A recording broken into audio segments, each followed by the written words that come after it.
Hello, what's up, my super team? Hi, today we're going to talk about my favorite show, Orange is the New Black. That's right. I want my Lauren.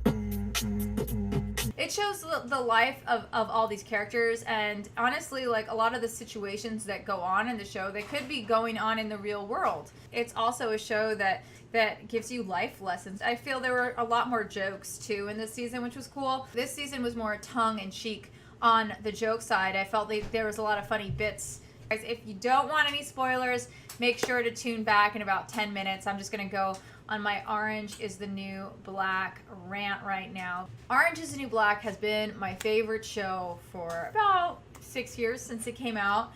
My favorite character of the show is Piper Chapman. Taylor, who is played by Taylor Schilling, is amazing. She's such a vulnerable actress, but at the same time, she's really, really strong. So it's just really cool to see how she deals with all the hardships that she goes to. Kate Mulgrew, who's actually not Russian, plays Galina Red, and her character had an interesting storyline. Very exciting to see how she goes from really believing that her family is her family is her family, which she's like the mother hen of the group, and she's been the mother hen throughout all the seasons. But after the prison riot that happened last season, they realized that somebody has to take the fall for this, which is kind of upsetting because you see all the girls start realizing after they go into interrogation that they have to blame someone. And it's just so crazy how you see every single clique of women blames some other woman from their clique. It was really, really upsetting. And from what it taught me from watching this was like, wow, you really cannot trust anyone. You can't, especially Tasty, the character Tasty. She is just such a strong character. She's played by Danielle Brooks. She's an amazing actress. And you think that everything's going to be fine. You think her friends are not going to rat on her, but they do. And what really, really upsets me, and they introduced this at the beginning of the season, is that Cindy, the Cindy character, guys, Cindy's character, she actually witnessed the guards killing the other guard, and now they are trying to blame it on one of them. And they do a flashback that goes back to Cindy's childhood, where she was in a situation where she should have told the truth, and she didn't. And you really, really want her, played by Adrienne C, you want her to just help Tasty, get Tasty out of trouble, but she doesn't. And that's just a huge life lesson where it's like, wow, you really can't rely on anything. And Chapman's character as well, she, in the first couple of episodes, she was just obsessed about seeing Alex, her girlfriend.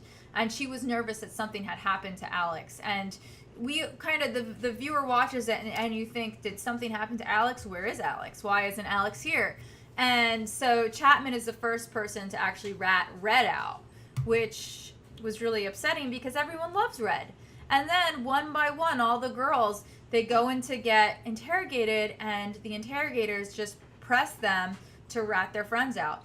Rat this person out, you can stay in a better part of the prison. It just really shows how corrupt prison really is. Throughout the season, there's a lot of drugs that are going on. I feel like that's going to be a major theme. Every season has been who's selling the drugs, who's buying the drugs, who's addicted to the drugs, and each of the characters kind of go through their own kind of little journey. Bruce, I think his name's Bruce. What's his last name? I did a TV show with him. He's in it. He plays Natasha Lyonne's, who's Nikki Nichols. He plays her dad. It's been in other seasons, but his role this season was a lot bigger. And it kind of, you see this flashback where it goes to her bat mitzvah.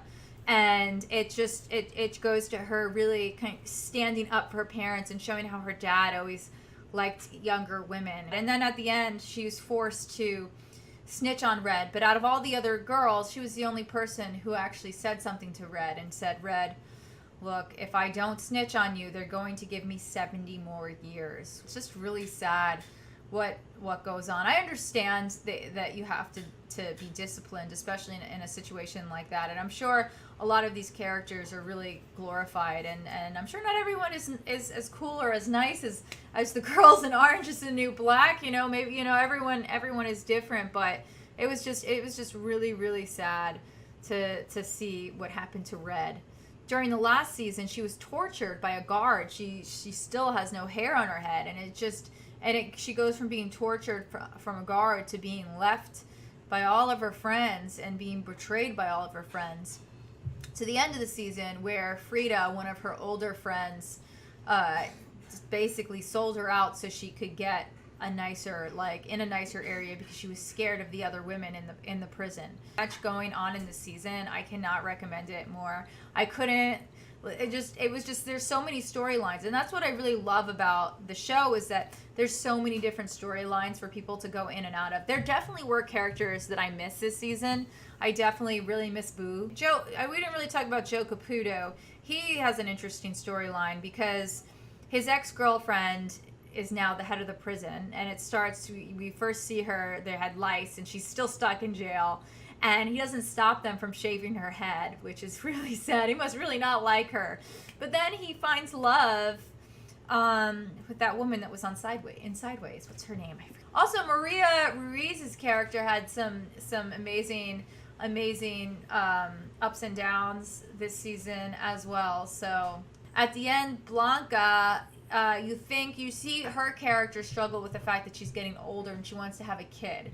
Trying to get pregnant, we're not sure. We see her boyfriend, and it seems like her boyfriend is in love with her, but is nervous about the immigration. But it ends with her getting out of jail.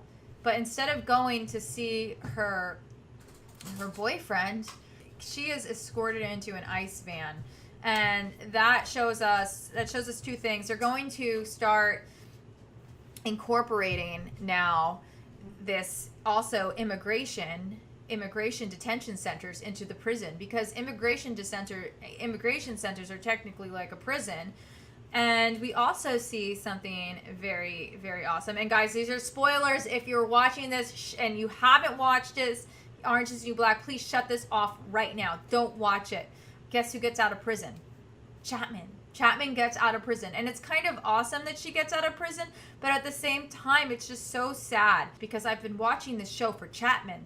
I mean, she's been my favorite character for 6 seasons, and now I'm scared. You know, they took Jason Biggs away once he cheated on her. That was hard. I really like Jason Biggs' character and her best friend's character as well, and they're gone. So now you wonder, are they going to come back? What is she going to do when she gets out of jail? Are we going to get to see her? Or is it just going to be about the female's prison? Or is she going to visit Alex in jail? There's just so many questions that goes on. Amazing show. Thank you guys so much for watching this video. Leave a thumbs up, comment below. Have you watched the show? Let me know. And yeah, I love you guys. All right.